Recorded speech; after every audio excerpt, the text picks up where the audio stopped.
családok oldalán állunk, nem engedjük, hogy csak azért ne tudjanak gyermeket vállalni, mert úgy látják, hogy kilátástalan a jövő. Szeretnénk megindítani, sőt meg fogunk indítani egy családi gépkocsi programot, ami arról szól, hogy az 1600 köbcentis benzinüzemű és a 2000 köbcentis dízel üzemű gépkocsiknál a regisztrációs díjat el fogjuk törölni, és így olcsóbbá tesszük ezeket a gépkocsikat.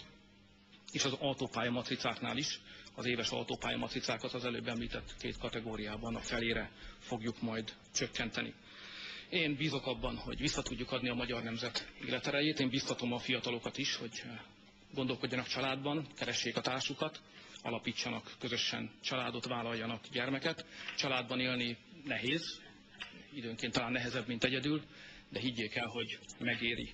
Mi az ő oldalukon állunk, a családok oldalán állunk, és mindent meg fogunk tenni annak érdekében, hogy az álmaikat, a terveiket, vagyis hogy olyan családjuk legyen, és annyi gyermeket vállalhassanak, mint amennyit szeretnének, valóra is tudják váltani. Szeretnénk, ha visszatérne a magyar nemzet életkedve, és nem egy fogyó, előregedő nemzet lennénk, hanem egy fiatalos, jókedvű és tetterős Magyarország lenne a mi hazánk.